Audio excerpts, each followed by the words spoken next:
بسم اللہ الرحمن الرحیم۔ ناظرین کرام السلام علیکم۔ یثرب کی بستی کھجوروں کی بستی اب نبی کریم صلی اللہ علیہ وآلہ وسلم کی آمد کے بعد مدینہ النبی کہلاتی تھی۔ اس میں ہر طرف مختلف باغات تھے، ایک دوسرے سے ملے ہوئے۔ ان کے مختلف مکان تھے۔ انہی باغات میں ایک یتیم بچے کا باغ بھی تھا۔ اس کے ساتھ ایک دوسرے آدمی کا باغ تھا۔ کھجوروں کے درخت اس طرح آپس میں ملے ہوئے تھے کہ آندھی اور بارش میں کھجوریں نیچے گر پڑتی تو پھر تمیز کرنا مشکل ہو جاتی کہ یہ کس درخت سے گری ہیں۔ یتیم نے سوچا کہ کیوں نہ میں دیوار سے اپنے باغ کو علیحدہ کر لوں تاکہ ملکیت واضح ہو جائے، کسی قسم کا تنازع اور جھگڑا نہ ہو۔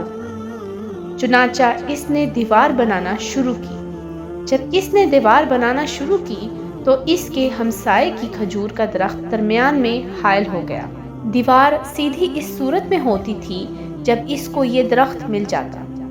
وہ یتیم بچہ اپنے ہمسائے کے پاس گیا اور کہا کہ آپ کے باغ میں بہت ساری کھجوریں ہیں، میں دیوار بنا رہا ہوں، آپ کی ملکیت کی ایک کھجور راستے میں رکاوٹ بن رہی ہے، یہ کھجور مجھے دے دیں تو میری دیوار سیدھی ہو جائے گی۔ اس شخص نے انکار کر دیا۔ اس بچے نے کہا کہ اچھا، آپ مجھ سے اس کی قیمت لے لیں تاکہ میں اپنی دیوار سیدھی کر لوں۔ اس نے کہا کہ میں اسے بیچنے پر بھی تیار نہیں۔ یتیم نے خوب اصرار کیا، ہمسائیگی کا واسطہ دیا، مگر اس پر دنیا سوار تھی، نہ یتیمی کا لحاظ نہ ہمسائیگی کا پاس۔ یتیم نے کہا کہ دیکھیں، کیا میں اپنی دیوار نہ بناؤں، اس کو سیدھا نہ کروں؟ ہمسائے نے کہا، یہ تمہارا معاملہ ہے، تم جانو، تمہارا کام جانے، تمہاری دیوار سیدھی رہے یا ٹیڑھی، مجھے اس سے کوئی غرض نہیں، مگر میں کھجور کو فروخت کرنے کے لیے تیار نہیں ہوں۔ یتیم جب اس سے مکمل مایوس ہو گیا تو خیال آیا کہ ایک ایسی شخصیت ہے، اگر وہ سفارش کر دیں تو میرا کام بن سکتا ہے۔ دل میں خیال آتے ہی قدم مسجد نبوی کی جانب اٹھ گئے۔ یہ قصہ باعث تعجب ہے کہ آپ صلی اللہ علیہ وآلہ وسلم کے صحابہ کو آپ صلی اللہ علیہ وآلہ وسلم سے کس قدر محبت تھی اور آپ کے الفاظ کا کس قدر پاس تھا۔ وہ یتیم بچہ جب مسجد نبوی میں آیا تو سیدھا اللہ کے رسول صلی اللہ علیہ وآلہ وسلم کے پاس پہنچا۔ عرض کیا، یا رسول اللہ، میرا باغ فلاں آدمی کے باغ سے ملا ہوا ہے، میں ان کے درمیان دیوار بنا رہا ہوں، مگر دیوار اس وقت تک سیدھی نہیں بنتی جب تک راستے میں آنے والی ایک کھجور میری ملکیت نہ بن جائے۔ میں نے اس کے مالک سے عرض کیا کہ وہ مجھے فروخت کر دے۔ میں نے اس کی منت سماجت بھی کی، مگر اس نے انکار کر دیا ہے۔ اللہ کے رسول صلی اللہ علیہ وآلہ وسلم میری اس سے سفارش کر دے کہ وہ مجھے کھجور دے دے۔ آپ صلی اللہ علیہ وآلہ وسلم نے فرمایا، جاؤ اس آدمی کو بلا کر لے آؤ۔ وہ یتیم اس شخص کے پاس گیا اور کہا کہ اللہ کے رسول صلی اللہ علیہ وآلہ وسلم تمہیں بلا رہے ہیں۔ وہ شخص مسجد نبوی میں آیا۔ آپ صلی اللہ علیہ وآلہ وسلم نے اس کی طرف دیکھا اور فرمایا، تمہارا باغ اس یتیم کے باغ سے ملا ہوا ہے۔ یہ یتیم بچہ دیوار بنا کر اپنے باغ کو تمہارے باغ سے علیحدہ کرنا چاہتا ہے۔ تمہاری ایک کھجور اس کے راہ میں رکاوٹ ہے، تم ایسا کرو کہ اپنے بھائی کو یہ کھجور دے دو۔ اس شخص نے کہا، میں تو نہیں دوں گا۔ آپ صلی اللہ علیہ وآلہ وسلم نے پھر فرمایا کہ اپنے بھائی کو یہ کھجور دے دو۔ اس نے کہا، نہیں۔ آپ نے پھر فرمایا، اپنے بھائی کو کھجور دے دو اور میں تمہیں جنت میں کھجور کی ضمانت دیتا ہوں۔ اس شخص نے اتنی بڑی پیشکش سننے کے باوجود کہا، نہیں، میں کھجور نہیں دے سکتا۔ آپ صلی اللہ علیہ وآلہ وسلم اب خاموش ہو گئے۔ اس سے زیادہ کچھ کہنا آپ صلی اللہ علیہ وسلم نے مناسب نہ سمجھا۔ حضرات صحابہ خاموشی سے ساری گفتگو سن رہے تھے۔ حاضرین مجلس میں حضرت ابو دہدہ رضی اللہ عنہ بھی تشریف فرما تھے۔ مدینے میں ان کا بڑا خوبصورت باغ تھا۔ 600 کھجور کے درختوں پر مشتمل باغ اپنے پھل کے سبب بڑا مشہور تھا۔ اس باغ کی کھجوریں اعلیٰ قسم کی شمار ہوتی تھیں۔ منڈی میں ان کی بڑی شہرت تھی۔ مدینے کے بڑے بڑے تاجر اس بات کی حسرت اور خواہش کرتے تھے کہ کاش یہ باغ ان کی ملکیت ہوتا۔ ابو دہدہ رضی اللہ عنہ نے اس باغ کے وسط میں اپنا خوبصورت سا گھر تعمیر کر رکھا تھا۔ بیوی اور بچوں کے ساتھ وہیں رہائش پذیر تھے۔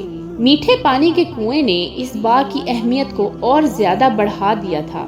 ابو دہدہ رضی اللہ عنہ نے جب اللہ کے رسول صلی اللہ علیہ وآلہ وسلم کی پیشکش کو سنا تو دل میں خیال آیا کہ اس دنیا کا کیا ہے، آج نہیں تو کل مرنا ہے، اور پھر ہمیشہ کی زندگی عیش و آرام یا دکھ و عالم کی زندگی۔ اگر جنت میں ایک کھجور مجھے مل جائے تو کیا کہنے۔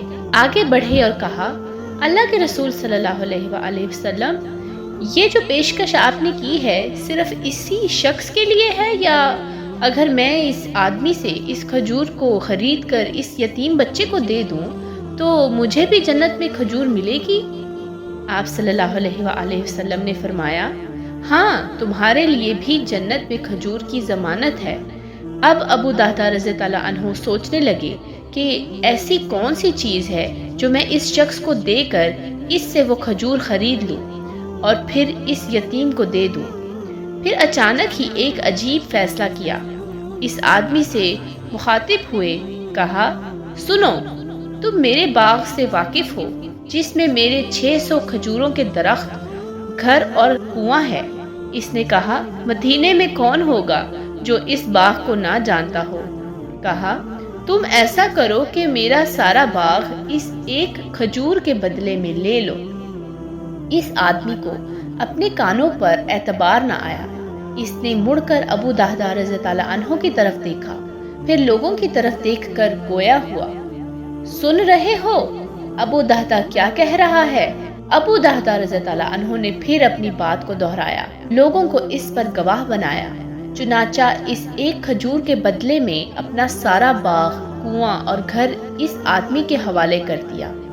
جب اس کھجور کے مالک بن گئے تو اس یتیم بچے سے کہا، آج کے بعد وہ کھجور تمہاری ہے، میں نے تم کو تحفے میں دے دی۔ اب اپنی دیوار سیدھی بناؤ، اب تمہارے راستے میں کوئی رکاوٹ نہ ہوگی۔ اس کے بعد اللہ کے رسول صلی اللہ علیہ وآلہ وسلم کی طرف رخ کیا، عرض کیا، یا رسول اللہ صلی اللہ علیہ وآلہ وسلم، کیا اب میں جنت میں کھجور کا مستحق ہو گیا ہوں؟ تو آپ صلی اللہ علیہ وسلم نے فرمایا، ابو دہدہ کے لیے جنت میں کتنے ہی کھجوروں کے جھنڈ ہیں۔ اس حدیث کے راوی حضرت انس رضی اللہ عنہ فرماتے ہیں کہ آپ صلی اللہ علیہ وآلہ وسلم نے یہ الفاظ 1، 2 یا 3 مرتبہ نہیں بلکہ خوشی کے ساتھ متعدد بار دہرائے، حتیٰ کہ ابو دہدہ رضی اللہ عنہ وہاں سے روانہ ہوئے۔ جنت میں باغات کی خوشخبری پانے کے بعد باغ کی طرف روانہ ہوئے۔ دل میں خیال آیا کہ ذاتی کپڑے، کچھ ضروری اغراض کی اشیاء تو وہاں سے لیتا آؤں۔ باغ کے دروازے پر آئے، اندر سے بچوں کی آوازیں سنائی دی، بیوی گھریلو کام کاج میں مصروف، بچے کھیل رہے ہیں۔ خیال آیا کہ اندر جا کر بیوی کو خبر سناؤں، مگر پھر دروازے ہی پہ رک گئے۔ آواز دی، اے ام دہدہ۔ ام دہدہ نے بڑا تعجب کیا کہ آج ابو دہدہ باغ سے باہر دروازے پر کیوں رک گئے ہیں، اندر کیوں نہیں آتے؟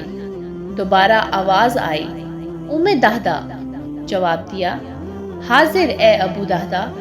فرمایا، اس باغ سے بچوں سمیت باہر نکل آؤ، میں نے اس کو فروخت کر دیا ہے۔ ام دہدہ رضی اللہ عنہ نے کہا، آپ نے اس کو بیچ دیا ہے؟ کس کو فروخت کیا ہے؟ کون خریدار ہے؟ کتنے میں؟ فرمایا، میں نے اس کو جنت میں ایک کھجور کے بدلے میں فروخت کر دیا ہے۔ ام دہدہ رضی اللہ عنہ نے کہا، اللہ اکبر، آپ نے بڑا ہی منافع بخش سودا کیا ہے۔ اب باغ میں داخل نہ ہونا بڑا ہی فائدے مند سودا ہوا ہے۔ جنت میں ایک درخت جس کے نیچے گھڑ سوار 70 برس چلتا رہے تو اس کا سایہ ختم نہ ہو۔ ام دہدہ رضی اللہ عنہ نے بچوں کو پکڑا، ان کی جیبوں کو ٹٹولا، جو کچھ ان میں تھا ان کو نکالا، کہا کہ اب یہ رب کا ہو گیا ہے، ہمارا نہیں، اور خالی ہاتھ باغ سے باہر نکل آئیں۔